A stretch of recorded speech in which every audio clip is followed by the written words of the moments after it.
Happy Monday. Happy Monday, everybody. You guys are now tuned in to episode 79 of the Jazzie Conversations with Jazz podcast. I am your host, Jazz Bennett, and I have an exciting show for you. I have two guests with me this evening. I have a couple, and I love talking to couples. So you are going to meet a phenomenal couple who has decided to go into business with one another. But before we get into this episode, I want to say again, happy Monday to you. I hope that you guys have set your goals. I hope that you're on your way to crushing your goals for the new week. You know that Mondays are my favorite. They are my favorite. Monday is my favorite day of the week because it is a day to recalibrate. It is a day to set intentional goals for your week. So I hope you are moving in intentionality. All right. So I want to make sure that you are a part of my Jazzie crew. And to be a part of my Jazzie crew is very simple. All you have to do is make sure that you subscribe to my podcast on all podcast platforms. Make sure that you subscribe on YouTube, and make sure that you subscribe on IG and Facebook. It's very simple because it's under one name. That's at Jazzie, Jazzie, Conversations with Jazz. I also have great ad spots and great opportunities for you to partner with my podcast. So I offer ad spots, and I also offer some commercial spots for you. So if you have a business, if you have a service, a talent, a gift, an event that's coming up and you'd like to broadcast it here on the Jazzie Conversations with Jazz podcast, email me at jazzieconversationswithjazz@gmail.com. So without further ado, I am going to bring my guests on for this evening while I talk to you. So my special guests for this evening are Edwina and Kevin Butler. Now, this pair has been together since the age of 19, y'all. The age of 19. So I'm trying to fathom that. I'm trying to wrap my brain around what it takes to be such a loving and powerful couple to be able to sustain since the tender age of 19. They have two children together. Before deciding to go into business with one another, the two worked hard to move up in that corporate world, to climb the corporate ladder, and they believed that hard work and a career advancement was the way that they needed to go in order to make a better life for their children.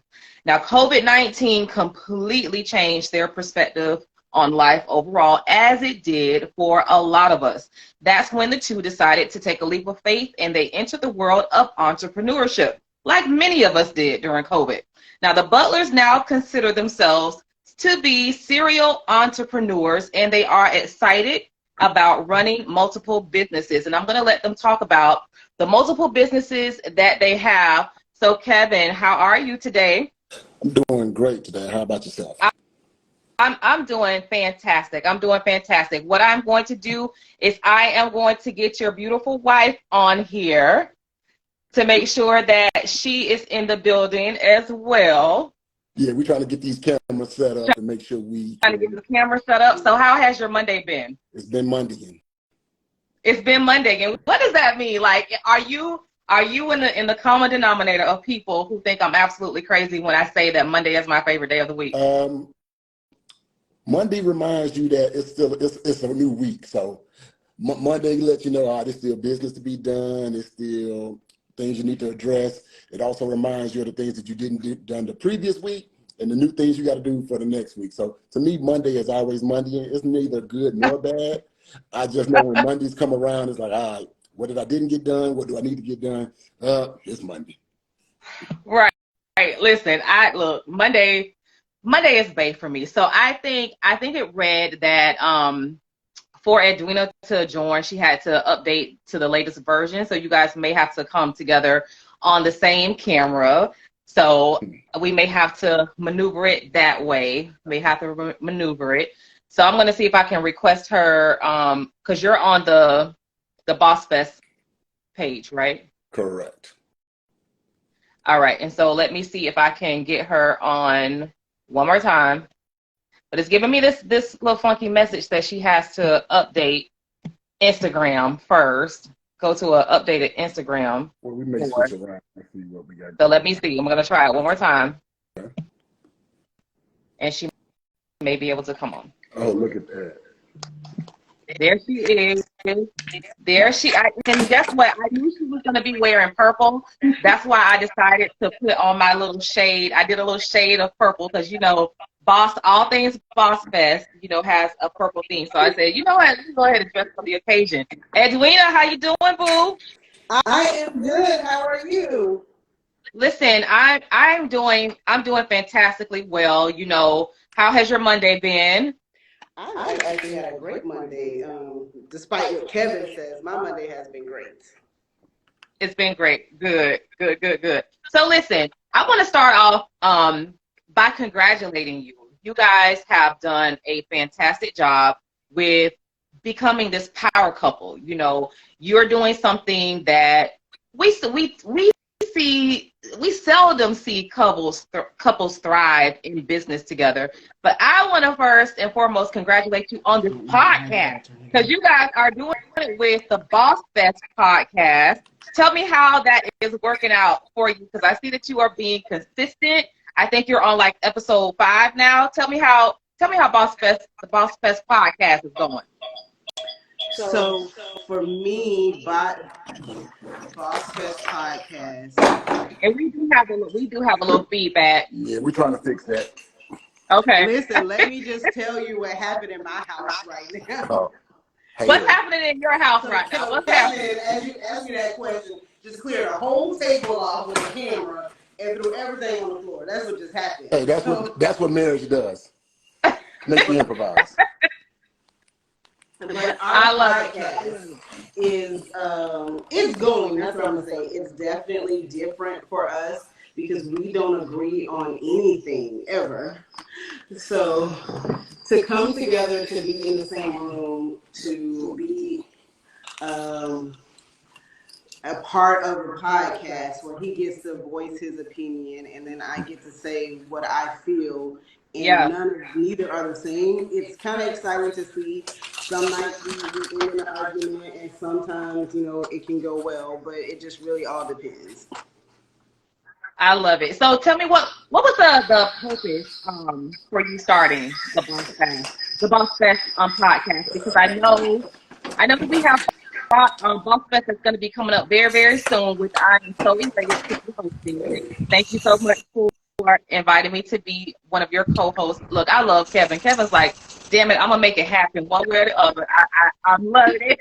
Hey, we're gonna I'm loving it. Thank you, Kevin. Thank you for being a trooper. I appreciate that. Like, what was the concept behind you guys starting BossFest, the podcast? I was waiting to see if Kevin wanted to answer that. So really how BossFest started was our business, Pins Plus More. What we do with Pins is we're grant writers and we help people start their nonprofit business.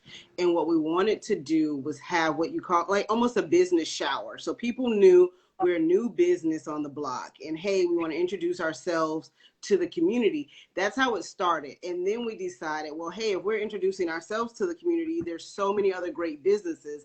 Let's just all come and be in the room. And that was the idea behind the first BossFest, which at that time we didn't even have a name for it. We were just like, let's get some businesses in the room and let's communicate and strategize together. So that's how it started. So Kevin, you seem like are you like the brainchild behind the podcasting element of it? Because I know you know all about the electronics and the social media part of it. Tell me how did it branch off into this wonderful podcast that you have right now? Honestly, I just kind of got into podcasting like how most people do. Just doing a little bit of, I'm gonna say I went to YouTube University, and while I was trying to help my wife in her podcast endeavors, and I became hooked at that moment. It's like, man, the way to converse and have that energy and that exchange of ideas. And, I don't like just sitting on the sideline. I'm very active. So I seen the success she was generating with that. And I was like, man, as we grow our brands and our business, I think this is a great way for us to catapult ourselves into a different light, a different direction and things of that nature. So that's why that's why the BossFest podcast came into play. We supposed to actually be talking more or less about business stuff, and somehow it's always seemed to go more personal than business and relationship stuff. So it's challenging sometimes. Like she tells you, sometimes I'm on the couch, but I'm not really on the couch. Yeah. I love it. Like I really like the chemistry that you guys have. So to top off the show, like I always do with my podcast, we're gonna play a little game, and it's a questions game. It's 21 questions with Jazz. So I'm gonna ask you a series of questions, and I want you to just pop off with the questions. They quick and short answers. So you guys ready? Yeah. Let's go. All right. So question number 1. So name the current businesses that the two of you have, and then how did you muster up the energy to start them? Pins Plus You More, said be quick. Hempno-tizeme, and marriage. Marriage is a business too. Ooh, that's the most. Look, I am so dependent and leaning on y'all to teach me a little something about marriage. This episode, I'm just trying to tell you, because 19 years, that's worth getting some insight of. So business number 1 is what? What was your first business together? We're gonna say Pins Plus More. Okay, and then why did you guys start that business? We started that business due to, honestly, my engagement in youth sports. My father has a history in grant writing and stuff. He's wrote numerous grants for many organizations in Winter Haven and Little Rock, where I'm originally from. And he just kind of generated from that. My wife don't like me telling the story, but Pins was supposed to be like a notary service. You know, when COVID hit, everybody was talking about how you can make so much money doing notaries and notary this and notary that. And I was like, man, dang, I want to be in the business too, but I ain't finna be doing no notary stuff. It's like, all right, I'm gonna give you this little corner over here for grant writing. Let's see what you do with that. So then she started doing the notary side of our business, and she realized, like, dang, I don't feel like driving 20 hours for I this just don't notary. like it. I do not like it. So she's like, how can we elevate this grant writing process? Because I started writing grants, and once I worked with an organization, reach one, and they got $75K to start their endeavor, she said, okay, this is where we need to go. And that's where Pins Plus More kind of transitioned from notary to more or less grant writing, business support, business development. Gotcha. So business number 2, Edwina? Hempno-tizeme. And how that started is actually through Instagram. My best friend, who's been my friend since the 10th grade of high school, she is actually in the CBD business out of Atlanta. And her husband was on Instagram, and he was like, I can do a business in a box. So if you want to like start your CBD business with a business in a box, and he had a little dance, and I showed Kevin a video, and I said, man, we can get rich off CBD. Like, let's do this. You know, Florida isn't legal yet, but we'll be in the right spot when it is.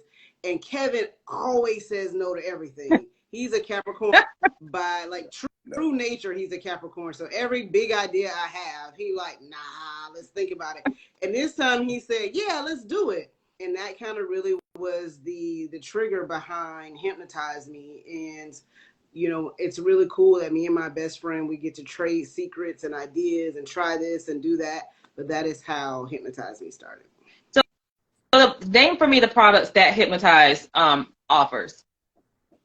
So we offer pre-rolls like joints, CBD drinks, which are like, we call them THC juice. So sometimes people like to get as close to the real thing as possible. That's basically what those drinks are going to do. We sell a variety of gummies. There's pain cream for people in pain. We have flour. So if you like to roll it and smoke it, we have that. Anything I'm missing, Kevin? Tinctures. Yeah, the tinctures. And we do sell pet products too. We do sell pet. Wow. I found that to be, when I was kind of doing some research on your business, I'm like, wow, like you have a myriad of different products, and it's a lot of people that may not know that, hey, you have someone right in your own backyard that sells the products that you're looking for. So you don't need to go to, where's the famous place that they like to go, Colorado and Utah and all of these places, California, to get you something when, you know, we have someone right here in Polk County. So business number 3. So business number 3 is actually BossFest. So business number 3 started completely by accident, and now it is full blown a business, and we're taking that and we're running with it. I love it. I love it. So this is a couple's question. How did the two of you meet? Oh, I'm gonna tell the story. I like this Nope. one. Nope, nope, nope, nope.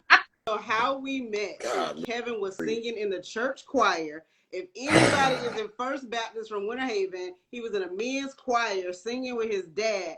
And I must say that he had on some high water pants because his church pants was too little. So he had on some high waters. Matter of fact, the whole outfit was too small. But that was the first time that I seen Kevin was singing in the choir at church. Listen, you have painted this picture that I'm like, it's just in my don't see. So You're thinking about the current Kevin. You have to think about the past Kevin that had just left for college, was playing football, and grew into my football weight versus my high school weight. So yes, I was a little bit more firm or a little bit tougher. So I wish I had a little shorter when I came back. But you've grown into your head now. Like before, your head was like bigger than your body. So you liked it. You was cute though. You was cute. Thank you. You was cute. You was cute. Who approached who? Neither one. Go ahead and tell them the truth. Neither one of us approached each other. You showed up at my doorstep. It was a setup, huh? You showed at my doorstep. So that's what happened. My younger brother you approached was me. like, "You know Arkansas?" And I was like, "Nah, I don't know him." He was like, "Well, I gotta go to Arkansas House because that's what everybody calls him, and I gotta pick up something from his house." So I was like, "All right, I'll take you over there to get, whatever he needed from Arkansas House," not knowing that he didn't need anything. And my brother really wanted me to drive him to some other girl house. Either way, it was a setup. I ended up at his front door, and it started from there. Okay. So deep conversation. So you guys were friends before the loving occurred, absolutely right? not. No. He was not. Did not know her. She was a complete stranger. Complete stranger. Listen, we're gonna be transparent. Showed up at my doorstep like a stranger. Today. Huh? They showed up at my doorstep like a stranger. Like, who is this strange girl here? You gotta paint this picture. So you show up at his doorstep, and then what's next? Like, what do you do? I didn't do anything. So we showed up at the doorstep, and my brother was talking to him. I wasn't talking to him, so my brother was talking to him. And then my brother set up something like, "Let's go hang out later on." And I remember this day because it was like the first BET Awards. So we were hyped. Okay. We were like, BET Awards. Yeah. So he came over to our house for us to watch BET Awards. And then he ended up staying like for forever. But we didn't start as friends. We actually started as a booty call is how it started. That's how it started. Okay. Booty call success story. Huh? That booty call success story. Who made the call? Who made the call though? She told me. I was in my house minding my own business. I think I might have been reading the Bible verse or two, and all of a sudden I just is he really going? Is he going to go there? Some strange girl showed up at my doorstep being fast. I'm like, who is this girl? You got big jokes. So honestly, neither one of us called. It was really my brother played the middleman for like a couple different times until we were just comfortable talking, and that's really what happened. Once I said, "All right, I'm done with it," he decided, "All right, I'm gonna be serious. Like, I really want to date you." So. Okay. So it's just kind of like little phone calls here and there. Whoop whoop whoop. You link up, but then you said you wanted more, and then you was about to be out. And Kevin, that's when you kind of you chased her. That's what you did. This other girl, and I was like, "I want to play with you. I want to play." So I'm gotcha. Here we go. Okay. So who's the oldest? I'm the oldest. Ooh. You're the oldest. By how many years? 6 months. 6 months. Okay. Okay. He like to say that I'm old. It's about 6 months. All right. So did you guys go through, when you have relationships and you guys have been in this relationship for so long, did you have breakups before you guys actually decided to get married? God. This question it's like a loaded question. Yes, we broke up every 2 days. Every 2 days. For years. Every two days we broke up. I ended up walking from wherever we was living at to my friend's house in Winter Haven. So no matter where we lived I had to walk to my friend's house every 2 days because she upset now. So when we lived in Lake Alfred, I had to walk to Winter Haven. We was in Auburndale, I had to walk to Lake Alfred. Like, it became so customary that I think people on the shop owners like, "Kevin, you walking again?" I'm like, "Yeah." All right, you got a good pace today. Thank you. Yeah, I got you, my guy. I got you. He would tell. So if you were breaking up, go ahead. No, go ahead. No, I was just saying he would tell his friend, "Do you have your shoes tied tight? Because it's time to walk." It's time to walk. It sounded like. So how did you know, Kevin? How did you know that it was time to pop the question after all the breakups to makeups? How did you know? Like, set that scene for me. How did you figure out that this one? Because Edwina is a firecracker. Like, I watched all episodes. Like, I've watched her, describe your relationship. She's matter of fact. And so I just want to know, like, how do you know? How did you know that she was your person? So for us, like we had a lot of growing to do real quickly in our relationship. It's something we can talk about now, but when we was dating and stuff, we was trying to figure out what type. Because I had proposed to her like earlier, like I don't know, I want to say like maybe year 4, year 3. She really wasn't trying to hit it. She wanted to make sure that she could be the wife and the mother that she wanted to be in those and that thing. So during that process, we found that it was going to be that for us to conceive, we wouldn't be able to do it the natural way that people have become accustomed to. And through that journey and through that process, I saw that I had a fighter who was going to do whatever she had to do for me and whatever kids we developed and we came up with. And I was like, you know what, I can't let this go. Because before her, I just, like I said, when I moved from here from Arkansas, I'm from Arkansas where, we doing gang banging and stuff like that. We wasn't really chasing girls like that. We were, but it wasn't like how y'all do in Florida. Like Florida is, I wasn't ready for Florida. Like y'all, like Freaknik and Uncle Luke and Daytona. I wasn't ready for all that. I was wide open. So I couldn't really, so the first few females I met in Florida, I was scared because I wasn't used to that type of energy from women. So she reminded me of something I was comfortable with and I was used to, so I wasn't gonna let that go. And once I knew she would do whatever she had to have my family, my kids, and build us together, I wasn't gonna let that go. Even when she tried to get rid of me now. How old were you when you guys got married? 26. Okay. 26. 26. That's a pretty good age. Who said I love you first? I'm gonna assume it was me. I'll just take it. Yeah, it's hard for me to say. You just didn't care. You sound like you were wearing your heart on your sleeve. You was just open with it with him. No. I'm a very guarded person. I'm just going to assume because Kevin didn't know what love was. So when I think back, I'm just going to assume it was definitely me who said it first. Though. Okay. Let's see. How did you know? I won't ask that. I'll ask Edwina. What is it about Kevin that you love the most? What just does it for you when it comes to him? So I guess that's two different questions. As we get older, what I love about him is the man that he's growing to be. I fall more in love with that man, especially as we learn like different things in life and we make different choices.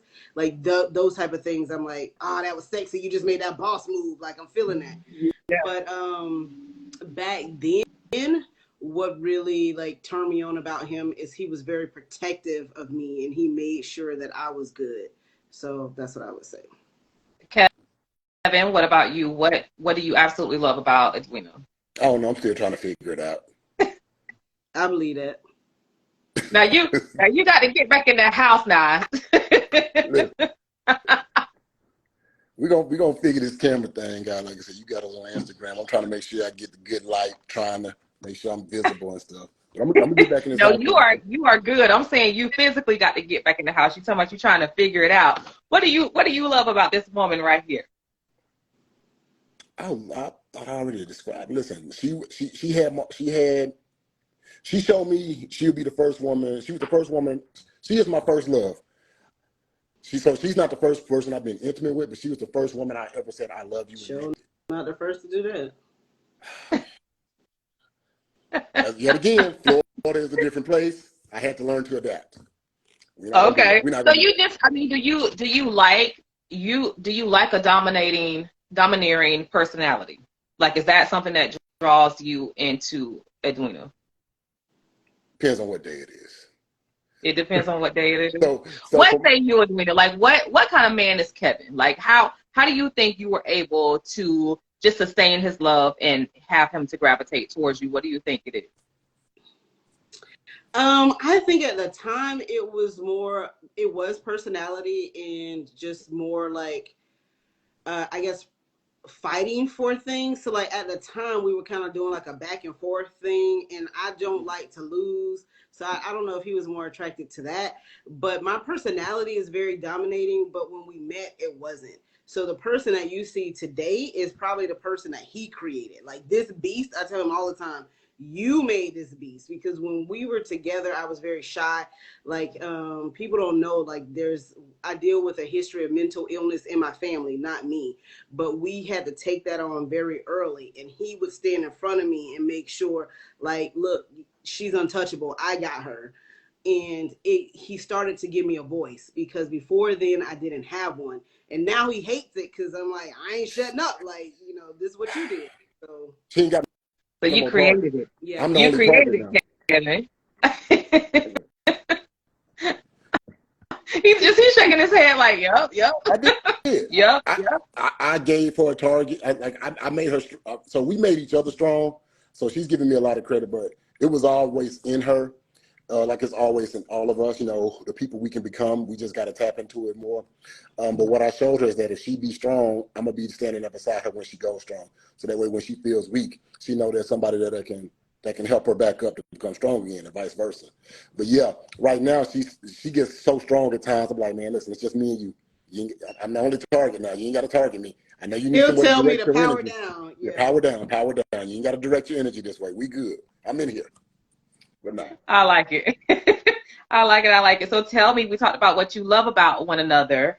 What would you say, Kevin, is the number one thing that drives you crazy about Edwina? What drives you absolutely insane about her? Good way or bad way? Bad. In a bad way.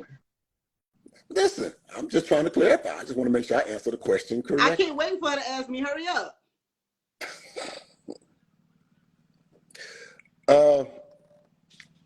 You know what? I ain't trying to think about the couch. See, I knew that couch was coming. So what drives me crazy is that how much she be right when I don't want her to be right. So because she knows me so much, she almost knows. She knows my ways. She knows my mannerism. We'll be having a conversation, and I know I'm not giving her all the information just because I don't want to deal with the repercussions of giving her all the information in that moment. And she'll be like, you ain't telling me the truth. Now go ahead and just tell me. And she'll tell me what I wasn't trying to tell her.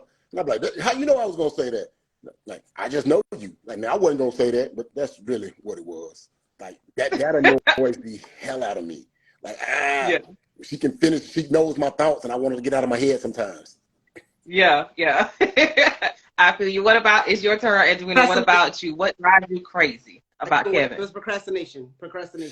For 800, please. Give me an example of it, because I think a lot of us suffer from procrastination. But like, give me an example of a time that it just absolutely drove you up the wall. God, there's so many examples. It's just everything. So like Kevin can have a business call. Like someone could tell us, and this didn't really happen, but someone can say, hey, I want to be a partner in your business. I got $5,000 I want to give to the business. I need you to call me so that we can discuss it. And we'll go through the week, and every day of that week I say, Kevin, this is your connection. Did you call him? No, I'm gonna call him tomorrow. And we do that same song and dance every day until the person is like, well, you know what, I'm gonna just go ahead and reach out to the next business because it doesn't seem like you interested. Then he gonna say, I'm gonna call him. But sometimes it would be too late because we procrastinated on it too far. But in every single scenario and everything we do in life, Kevin gonna procrastinate. Kevin, what you gotta say about that, sir? I don't call it procrastination. I am weighing out my options. Okay. So you cooked dinner before the podcast to $6.59, and I said you got to be on the podcast. I got it. 6:59. So, okay. Fair enough. Fair enough. Okay, I love it.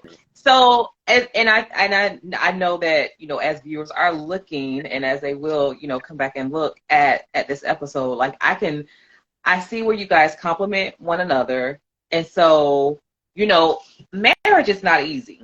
And a lot of people have said it throughout the test of time, marriage is not easy. So I'm not sure if you had a roadmap, if you had a precursor, like where you had a marriage that you really modeled your marriage after, and you're like, look, we're in it for the long haul. Like, my parents did it, my grandparents did it, this is where I want to go. But we all know marriage is hard. And so I love the fact that I get to talk to you, because I want to ask you, what's the toughest part about marriage? I'll let you answer that first. What do you think the toughest part is? Recently, the tough part about marriage is the changes that each one of us go through.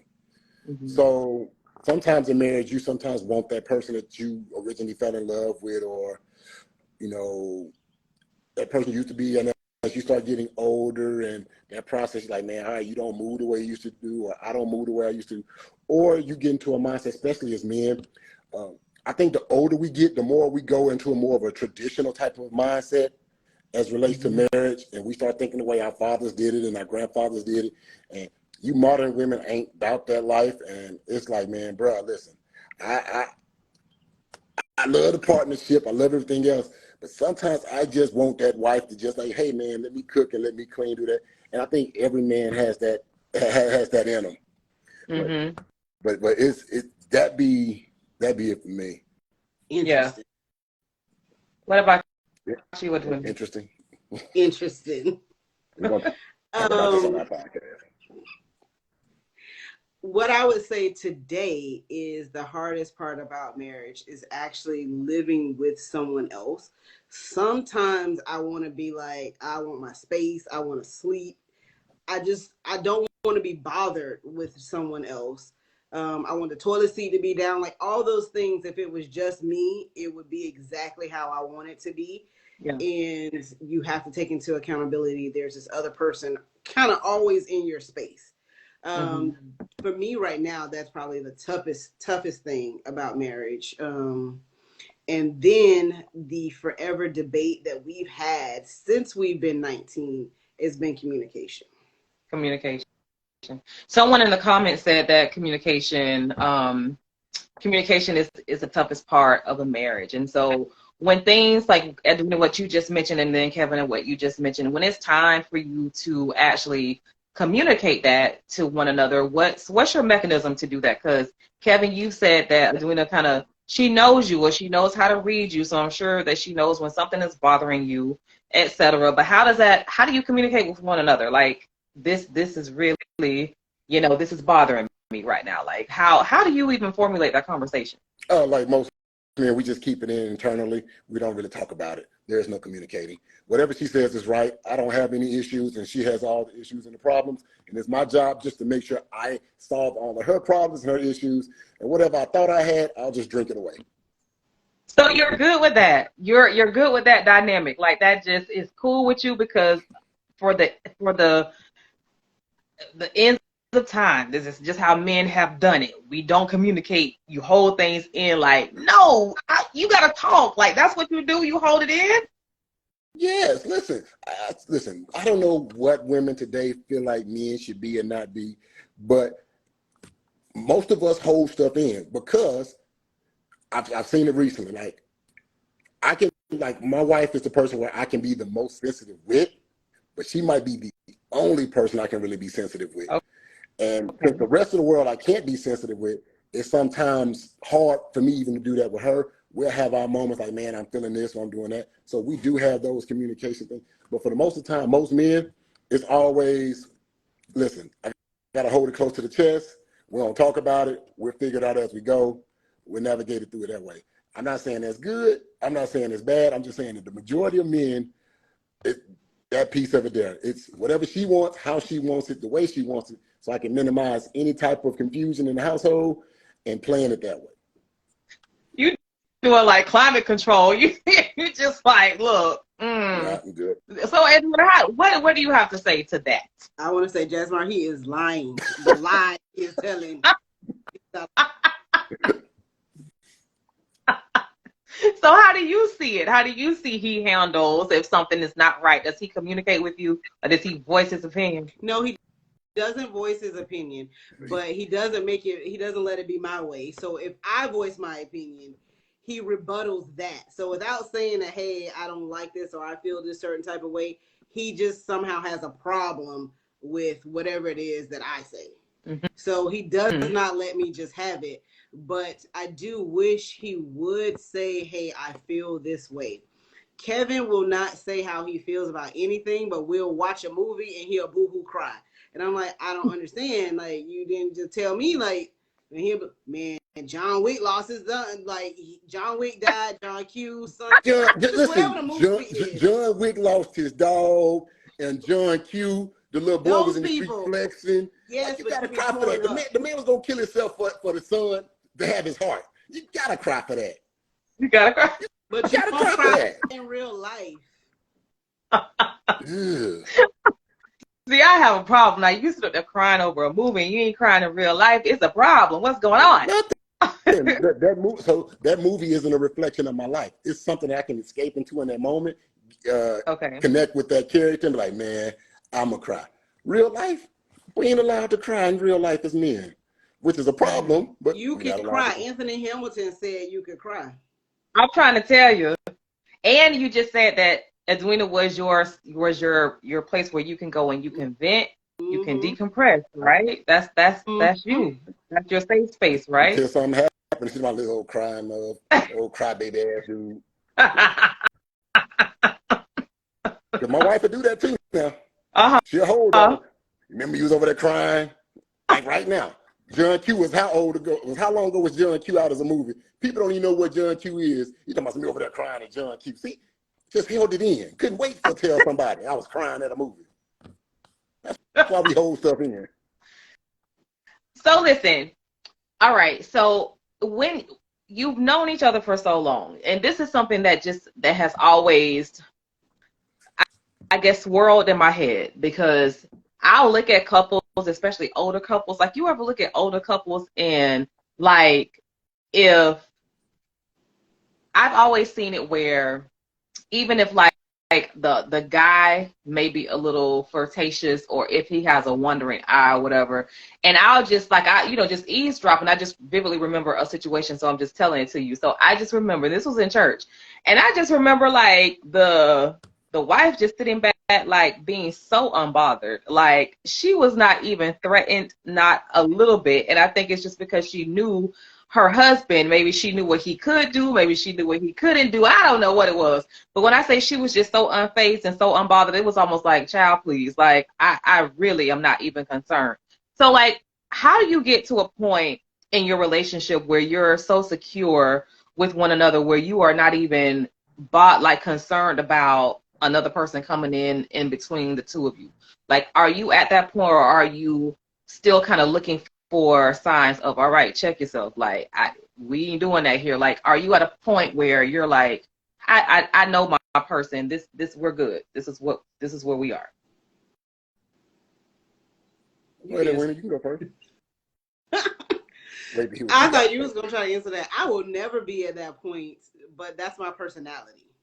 So Kevin can probably know, if we were in that same situation and his eye was wandering, I was going to throat check him really quick. So, no, I don't think I will ever be in that situation where I'm going to be like, oh, okay, it's nothing. We could be 90 years old and I'm still going to do it. See, that dude might have been aggressive with his approach.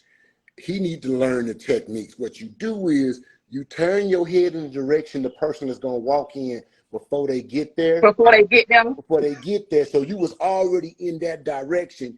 And then as they walking past, and you bring your head back to original set position so you can get a full look, and it looks like you really wasn't trying to. It's a technique. You learn it over time. That is so obvious. And then when you turn your head back, then I'm looking at you like, really? And I say, what I was already looking that way. What you talking about? That's what She he walked say in my every view. time. I was already looking over there. I was looking at the trees over there. I didn't make they walked that way. So have you ever felt like, Kevin, have you ever felt threatened that, somebody was, kind of on Edwina more heavy than they needed to be, and you're like, hey, look, partner, like, you got to ease up. Like, how is your personality in a situation like that?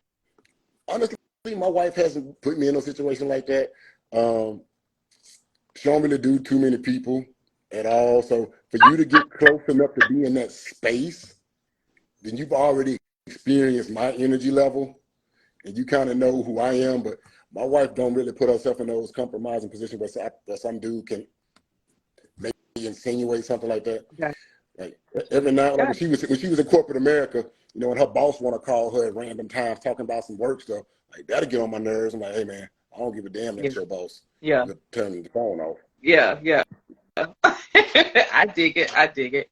What is the best part? I guess the best part of your marriage, like what makes you proud of your union? Like when you look back over the span of 19 years that you've been going strong, what are you proud about? I need you to bump them years up, about 21. 21. Yeah, Okay, 21 years. About Okay. 21, pushing 22. Listen, I want all my years, because sometimes they feel like dog years, so I want all my years accounted for. Almost 22 years. I'm going to give it to you. Almost 22 years. What makes you proud? Because a lot of people, and you already know this, a lot of people, they don't know how to make it. They don't find ways to make it work. So what makes you proud to still be in this union for almost 22 years? For me, I'm proud to be in it because at an early age, we went through so many trials and tribulations, from, like my wife stated earlier, dealing with the mental health issues of her family, like taking on family members. Like at young ages, we was already taking care of adults and siblings and stuff like that, stuff that no normal 19-year-old, 20-year-old would be doing. And pretty much we have almost done it throughout our entire relationship up until recently. And it's those moments that define our relationship. We didn't get here easy. From the infertility, to the infertility issues, to we did get evicted. To being evicted and looking at each other like, dang, how do we end up in this situation, but still ready to ride with each other and do stuff like that? It's just a testament to we're better together than apart. Is that the same for you, Edwina? I would agree. You'll agree? Okay, awesome. All right, and so if you had to describe your relationship, I'm not going to ask you to give a name that intertwines both of your names in it, but if you had to describe your relationship, how would you sum up your relationship? Ike and Tina. I'm Tina, she Ike.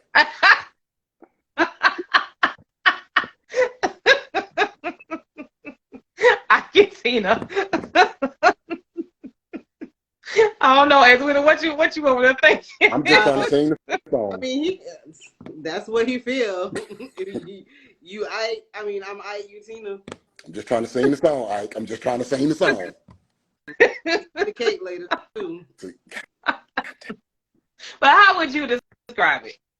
I can't think of like a person that I would like say, but I say that every day it is living with my best friend, so it's comfortable and it feels safe. It's safe and comfortable.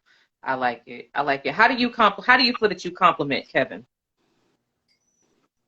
I think now the role that I've taken with Kevin is kind of like his bulldog. Like, even though he's big, like, everyone's always scared of like the big black guy, he is honestly the nice person of the relationship.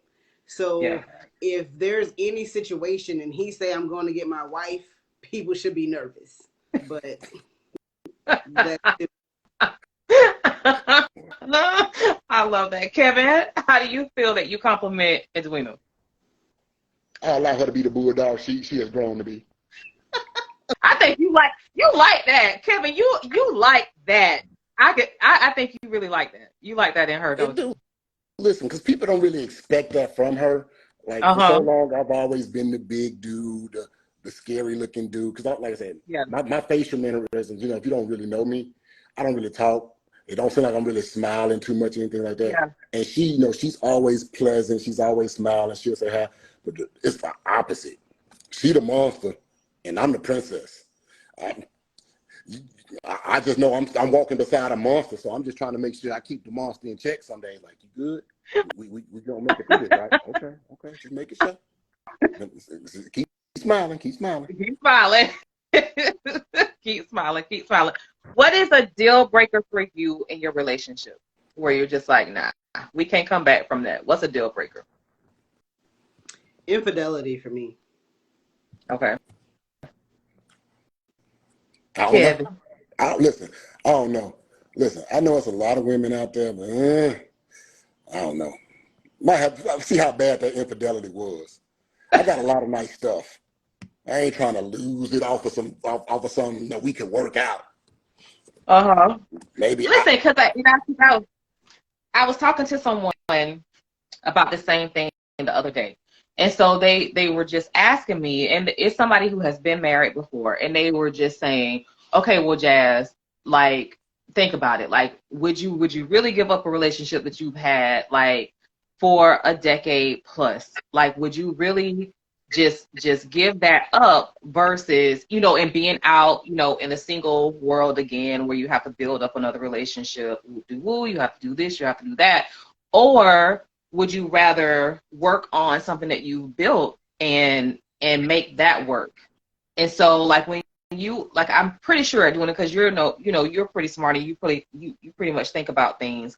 But even when pondering that, it's still that infidelity would just be like, I'm done. Like, we're not gonna make it past that. That's your honest to God calling me? Yep. Explain why. I can't make it past the infidelity because I don't feel like it's me who gave up on the relationship. I think it would be him at that point. So I understand that men think differently than women. Don't keep shaking your head. I think men think differently as women, but there has to be some point where you say, I know who my wife is. Is it worth all of that? And at some point you have a chance to decide, this ain't what I want. But you still push forward. And you know doing that is going to, you know, break up your family and do whatever. I just think you've broken a level of trust that we can't go back from. I'm petty to my core, and Kevin tries to be a little bit petty too, but once you start that with the two petty individuals we are, it's just not going to be good. So it's at a point where it's just like, we should just walk away. Okay. Oh, that's interesting. Kevin, you said it just depends on how bad the infidelity was. How bad does it have to be? I don't know. Listen, man, I don't know. Maybe it was a couple of dudes and it got videotaped, and I don't know. It made it to Pornhub or something. I don't know. Like, listen, she kept it a secret. I ain't know. And it was like, hey, I let you, we might can go through some counseling and figure some stuff out. Maybe I go find something on the side to balance the score sheet up a little bit. I don't know. All I'm saying is that in today's world, and our society is very, very challenged right now as it relates to relationships, as it relates to marriages. And, you know, as Black people, you know, Black women are getting married at a rate of 27%, 28%. Most Black women. Right. Facts. You love my facts now. That's why I'm here for the facts. Right. But the divorce rate is at 80-some percent. And I mean, 54%. The Black women are implementing 80% of those divorces. It ain't the Black men breaking up the household, by the way. It's the Black woman. I put it out there. But for me, I look at what we built, our household, our kids, and everything like that, and I'm like, man, if we don't make it, and I go back out here in this dating market, there's a lot of damage out there. Yeah. So am I really gonna find what I'm looking for? And I assume it, and vice versa. Like, yeah. And I know she's thinking, hey, you leave me. Maybe you find something, maybe you won't, but I'm trying to tell you, listen, the older we get as men, the worse we get. We start trying to bring up more options. Like, hey, I want you and 3 more others. Are you cool with that now? Yeah.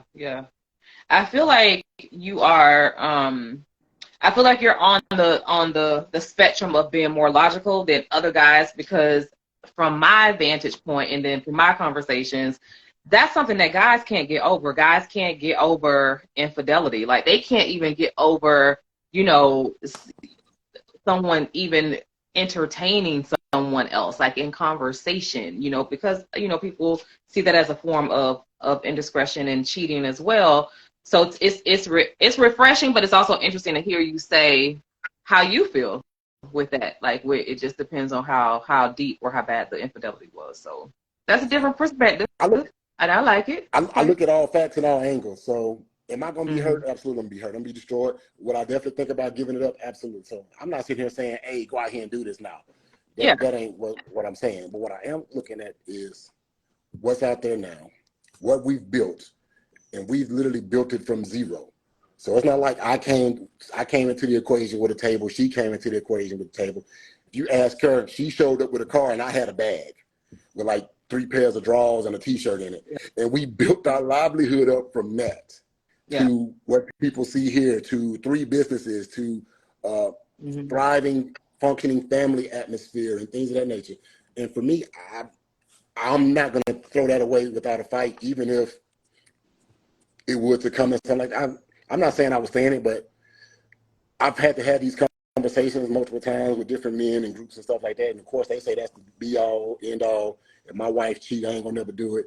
But then I say, but what if you cheat? When you want her to keep you? Well, yeah, but it's different. Yeah. You know, when women cheat, they fall in love. When men cheat, we just do it. I said, still cheating. Yeah. Do you feel that way, Edwina? So I agree with when men cheat, maybe it's not like a love thing, but no, I stand behind, like, if he cheats, I think he knows what we built and there's no coming back from that for me. But I can agree that, like, I've had friends in different type of situations and it does seem like men are more into it just for the physical aspect. But then the women do seem to be more like emotionally attached. But in that same aspect, those things continue. So it's not like a one and done. Yeah. And for me, I'm like, nah, it's, if you go out there and you do it, it's a wrap. Gotcha. So, like, at what point, kind of moving in a different direction, this is the direction that'll help you not cheat. You know, at least that's how I see it. I'm not married. I've never been married. Been in a very, very long relationship that could have probably been a marriage, but just never, you know, sealed the deal or anything like that. But at what point did you guys have to start spicing up your relationship? Because I heard how you started. So I feel like, you know, since Edwina was the one that was at your doorstep, Kevin, you know, I feel like you may not need help in this department. But what year, around what time did you feel like, okay, we got to spice some things up? Like, we gotta take it to another level, explore some new stuff. Honestly, it's now is the time. Honestly, so it's not like we came to this time a while ago. We're now approaching it as we speak, looking at certain dynamics, work life, family life, and things like that. Yeah. Our kids are now in a position where they can kind of be on their own. So before, you know, we transitioned from, you know, young couple to young parents and that dynamic, and now, you know, we got a 16-year-old that's almost 17 driving, and I got an 11-year-old who think he's 45, but they can kind of watch themselves now, and we don't have, like I said, we still always in parent mode, but we don't have to stay engaged in that mode all the time now. So now we're trying to redevelop ourselves, reestablish ourselves, because things that I liked back then, I don't like, and vice versa. Things that she used to love back then, I'm like, dang, you don't like that no more? She's like, hell no, where you been? Like, I've been right here. And so we both kind of looking at each other like, dang, like new people again, like, dang, you don't like none of the stuff you used to. Yeah. So now we at that point, we're trying to figure out what it is that we both like and what we still kind of agree to and don't. But yeah, it's not. I'll let you know how it go later, but we still trying to figure it out. You still trying to figure it out. I like it. So give me some advice. Give me some advice as a single Black woman navigating these streets out here. Give me some advice in terms of Kevin. I want you to go first since you are the guy. Give me some advice on signs that a guy is just full of it. Like he's not ready for a relationship. Like don't fall for that. Like what advice would you give your daughter? What advice would you give me? These are signs that a guy he's not serious. Like don't let him, trick you or fool you. Be aware of this. What signs would you say? There's different signs out there. I'm not saying that I know them all. What I have seen is with friends and stuff like that is, it depends on what energy you bring. And if it seems like you're chasing him for energy and attention, then just go ahead and back away. Yeah. If he's like, hey, you want to do this, you want to do it. Like if he's always pressing you, that means he's into you. He wants to spend time with you. And as long as there's a mutual energy with that, it isn't always let's see and we'll do that. Like sometimes women like to play that hard to get rolled too hard and they can throw men off. But as we getting older, I'm looking at my older friends and they got options. Not only do they got options their age, they now have options that's way younger. So if I'm a man, I'm in my 40s and I'm single and I can do things like I said. For me, I don't really have a biological clock. I can go and create a whole new family if I want to. And you're starting to see more and more younger women, early 20s, late 20s, they want older men now. And most older men, like I'm gonna look more this way than this way. So if you got someone that's captivated by you, that's giving you time and energy and stuff like that, don't take that for granted because he's really trying to build something. Because believe me, we know that right now Black women are killing the game. Education-wise, y'all doing it 2 times better than Black men. Even right now as high-income earners, y'all are doing it better than Black men right now. We have still kind of stayed in a traditional working space, and you guys have went and got your education. You have your degrees. Y'all chasing these 6-figure gigs and stuff like that. While some of us just happy to be getting up and going to work, myself included, a lot of days. I got to fight with my wife about that crap. Even though I make pretty decent, good money. Forget her. But I'm going to say that if someone's giving you their energy and their time, take advantage of it. Don't devalue it. I don't know what she's going to say. All right, Edwina, sis, lay it on me. Like, what advice would you give out here in these dating streets? Like, you have a man who compliments you. He knows you. Think about how he, chased you. He provided, you said, a safe space for you. He provided that security for you. So what advice would you give? Well, the advice that I would give to other women is don't always look at your checklist, because I have a lot of friends and they'd be like, I'm looking for a guy who meets all these, these boxes, and they check off all these things that I'm looking for. Sometimes the guy that's going to be the one that compliments you and is best for you doesn't fit in that box that you think you're looking for. So don't be afraid to look outside of that box. Like, sometimes you want the dude in the suit, and maybe it's the garbage man that's really going to support you and be there for you. Just be open-minded to other things. That would be my advice. Okay, perfect. Now, moving it back and centering it on you, both of you did your own things professionally. You guys climbed the corporate ladder to be able to sustain the lifestyle that you have now. Why did you decide to go into business together? It was accidental. So during COVID, I actually lost my position, and then we were looking for different options, and that's where the CBD thing came about. We didn't expect to go into business together. We thought we were going to do like a business in a box, and it was going to be, self-sustaining. And then Kevin, the researcher that he is, decided, we can do it this way.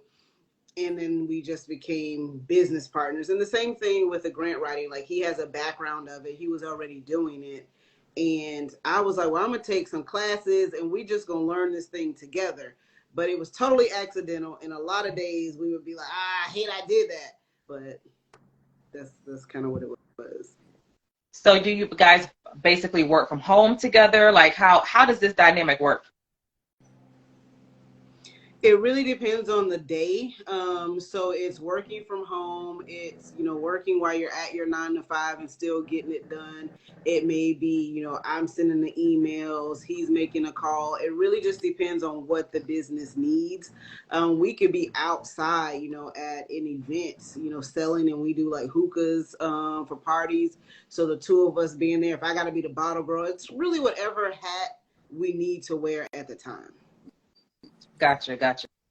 So you guys mentioned before, you mentioned several things. You mentioned the aspect of the mental illness on your side of the family, Edwina, and then you guys also mentioned that you guys went through a fertility, journey. And I know several people who have gone through a fertility journey and some who are still going through fertility journeys. And actually one of my guests on my podcast, earlier guest, she and her husband actually were going through, an infertility struggle, and they conceived, but then they lost the baby. So it's kind of like that up and down, up and down. When you look back on the things that you guys have gone through, do you consider that particular time in your life to be something that you had to overcome? And if it's not, like as a couple, what do you consider to be like your solid, like this is something that we definitely had to come back from? Like this is our major comeback.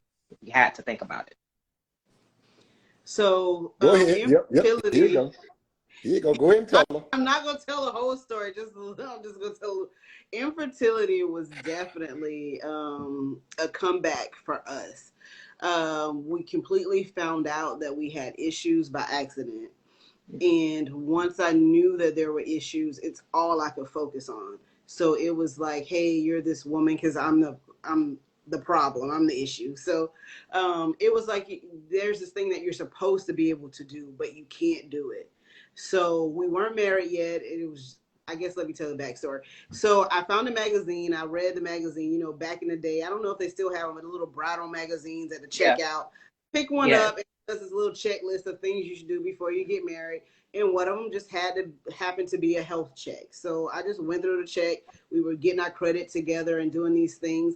And I got stuck there at the infertility check because things didn't go the way that I thought they were going to go. And once I knew that we had an issue there, that was really just it. I'd say, because you like to ask people, what is your story, like how you overcome things. And for us, it's that. Because once I realized that I had an issue, I had to have surgery. And long story short, during that surgery, Kevin was a boyfriend of mine. And he drove me to that surgery, and he was designed to drive me home. But while I was in surgery, Kevin made a decision about whether I would leave that surgery with my fallopian tubes or not. And I didn't. So for me, it was like months of depression. Don't fix your face. It was months of depression and like how I was going to get out of that. And it was a really dark place. Because I'm like, man, I don't know if I'm going to spend the rest of my life with this dude. Like, yeah, we were thinking about it, but things just took a curve, a turn for the worse. So I'll say that for us was really like one, overcoming what do I do from that point. And I always believe something, like someone's always sent for you, for whether it's a message, whether God's telling you, whether it's the universe, whatever you believe. But in that darkest place, it just took for a nurse to tell me one thing, and I took it and I ran with it. And she was just like, it's not over from here. There's jobs that offer you, insurance. IVF isn't so expensive you can't afford it. And I really took that and I researched it. And since that point, from our 20s, every job that I've held since then has been because they offer that type of coverage for us to be able to create our family. But I couldn't marry Kevin, no matter how many times he asked, until I knew that we could have a family together. So we are 5 IVF cycles in, 2 children, 2 miscarriages, and 1 really sick cycle. So people always like look at us like, oh, I can't believe y'all had infertility issues, but you don't know the struggle, right? Because we look okay on this end. But during that point, I could never have talked about what it was, but I can now because, I'm on the other side now. So I would say for me, that was the major thing. And the way he stuck beside me, making it to every appointment, whether it was a shot, I knew then that this was my person. Yeah. So at that time, how old were you when you guys first started your infertility journey? I don't even know. 23, 24? Something like that, yeah. So you're 24, so you're a young couple. And so what's for those who may be experiencing this and who cannot talk to their family about it, who only capsulate it between the two of them, like where do you go? I know you said, Edwina, that you made sure that the company that you work for offers the type of coverage that one will need for the treatment, but can you describe the process?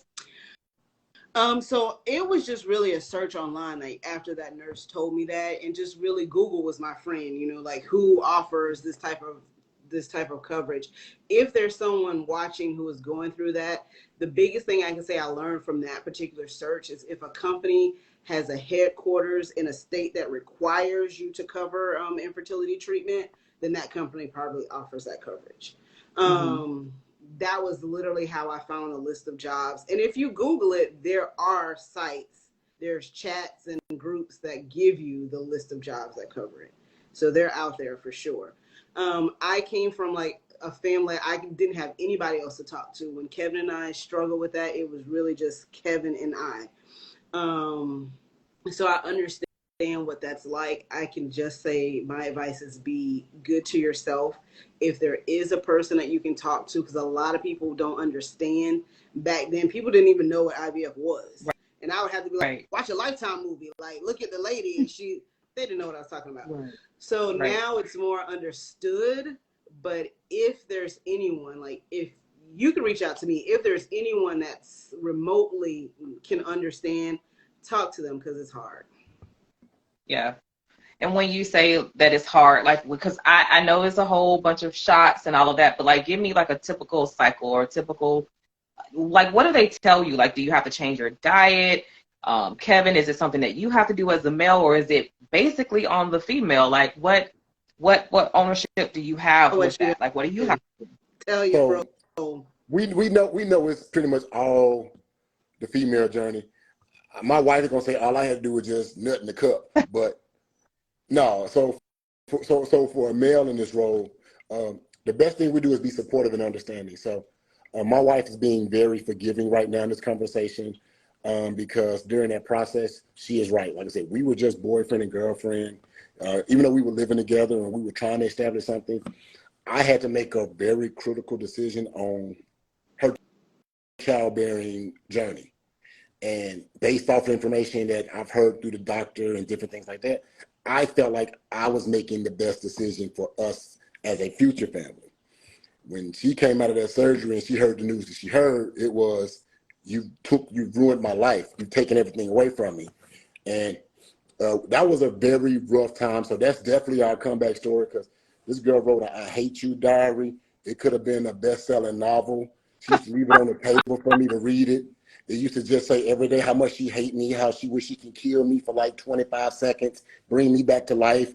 Like I was like, dang. But I had to own that because I realized, you know what, as a woman, you know, bearing kids and like being that mother and having kids, that's one of the one things that defines you as a woman. Yeah. So I know we as a man, we can never have kids regardless of what's going on in life. Now I know a woman can bear kids, a man can't. So it was never getting through that process, and it was just being that support system. Sometimes I just had to be there and get cussed out. A lot of times it was just driving to the appointments and hearing how, you know what, I don't know about this, and being that uplifting system. We started very young, and not only did we start very young, typically IVF and stuff like that, at that time, it was more dominantly older white. So when we were walking these spaces as this young black couple, like very young, people would look at us like crazy and stank face, like, who are y'all? Why are y'all here? But we're there trying to get the same treatment. So it was dealing with that process there. And I can definitely say we came across one great nurse who fell in love with us. We fell in love with her. And she gave my wife some of the best news. And once, like I said, once Edwina figured out, hey, I can still have my family, she went nonstop on trying to achieve that goal. And whether I wanted to have it or not, I was going to have it because I took her tubes away. So she's like, all right, least you can do is nut in the cup. So it's like, all right, that's the least I can do to drive you to the appointments and nut in the cup. So tell me that process, because like so we have like the sperm, and then what did you have to do? Like they just have to merge with your egg, right? So you got it. I'm ready because I was with the doctor. I almost feel like I can do the procedure at this point. Like I did it so many Like times. you know how to do all Yeah, of man, I it. knew I do all of it, man. I might as well get my license and get certified. So, so the process, like I said, is basically fertilizing the egg outside of the body. Right. So what they do is they pump her full of different hormones to stimulate the eggs in the body, and if they're trying to make her overproduce eggs, because the normal cycle you're only supposed to produce one egg, but they're trying to make her overproduce a number of eggs so they can get the best quality of eggs. The eggs are graded on the system based off of how they're fertilized. They can go all the way from, I think it's from A to D or something like that. Of course, you want to have A quality eggs when you're going to plant them back into your body. Because we were so young, the doctor didn't want to put no more than 2 eggs. I think the first time we did IVF, the first cycle where she got overstimulated and real sick, she produced like 18 eggs or something like that. Yeah, it was crazy. Wow. Like they because she was so young, and Yeah. the doctor was used to dealing with older white women. Right. So the drugs he had her on wasn't built for a young black woman. So Yeah. she was overstimulated, very sick, and was going through that process. The second one was a little bit rougher because, we think we got the balance right. She got pregnant, and with the IVF process, you see it from the very beginning. It's not like, conceiving naturally. You just wait, like you start throwing up one day as a woman, you go take a test and like, oh my God, I'm pregnant now. Right. And then you find out how far along you are pregnant. This, we watch the process from the very start, from inserting the egg back into her cervix or uterus, whatever it is, and going through those processes. So we saw the very first flickers of life that took form in her, and then when it stopped, that was a very traumatic experience for us. And it's like I said, that might have been one of the hardest moments because you thought you achieved your goal and you're feeling happy. Then you go in for an appointment and you could just see the despair on the nurse's face because we built that relationship. Like, she wasn't as friendly with us as we know. Like, man, it became business. And like when she walked out of the room and hugged my wife and almost broke down in tears, I said, oh, shit, it's over. This is going to be a rough day.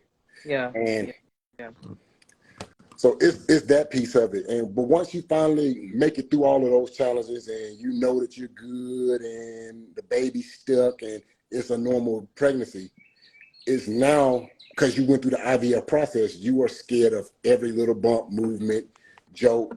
Like, my baby was a snowflake. We had to walk around with her with kid gloves on. Like, hey, let me kill you over here. Let's make sure we're good. Yeah. Because we don't want to lose. We don't want to lose no kid. But once you make, like I said, that's kind of like the process. Is more or less fertilizing the egg outside of the body. Of course, I got to go ejaculate in the cup. Like anything else. Once they merge it, then they test the quality of the eggs, make sure which ones are the best ones. Then they place those back into her body and they wait for them to take root. If they stick, good. If they don't, then we just repeat the process. Yeah. And so, Edwina, like, did this process change you, or do you think that it made you value motherhood more so than you would have in any other way of conception? So I'll say yes, I definitely think so. I think what it did was, like, we went to doctor's appointments every day for years. So we thought we had every conversation you can possibly have. Like, when we become parents and our kid does this, this is how we're going to react. And this is, what we'll be as parents. And it was a lot of different milestones that we never thought we would get to see with having children. I know when we made it to the 3rd cycle, before I really found out I was pregnant with my daughter, it felt like this is it. Like, I can't do it again. And I won't get to ever, like, have a graduation with my kid. And all my friends are having, like, kids are having birthday parties. Because, like, sometimes in the Black community, we have kids young. So everybody is like, my baby is doing this. And I'm like, I don't know if that'll ever be me. So once we became parents, I definitely think we were different parents. We still are different parents, whether it's good or bad, because Kevin says that I've ruined them. Like, our kids don't do anything. He don't do anything. Kids are But and he says we ruin them, but like my daughter could literally just be like, I think I want something, and Kevin already done produced it for her. So yes, I think if we didn't have children the way that we did, we would be definitely different parents. But sometimes we do still be like, F them kids. I got you. Together we say F them kids. Mm-hmm. Collectively, yes. F them kids. So listen, so do you are you adamant about teaching your kids how to be entrepreneurs just like you? No. No. I want my kids to find their own way. My daughter is, she's preparing for her senior year, and she is hell bent on fam is a destination. That's what I'm talking about. Come on, future rattler. Come on, future rattler. And we are like, by any means necessary, because this girl, like, for us, yeah. And we know eventually we're gonna have to, like, you know, let her go out into the world, but we try to support her in everything and keep all of the negative away from her. So that's what she wants. For us, this year feels like by any means necessary. Yeah. So she is completely uninterested in the businesses that we are doing. And if she goes out and support, she is like, can you pay me, please? So I mean, it's only fair, you know. You know. That's that business mind right there. She got it in her. She got it in her. What about your son? Like, how is he? Because I heard you say he's young, but he's like a 45-year-old man. Yeah, he's in retirement. He's so old, so he is not with it. He is sitting in his rocking chair with his legs crossed, watching TV, and don't say nothing to him. He's bothered. I love it. I love it. I love it. So listen, thank you so much for sharing that journey, you know, with me, you know, with the audience, because I know that you have said some things that will resonate with the audience. And I love your dynamic. Like, you are a unique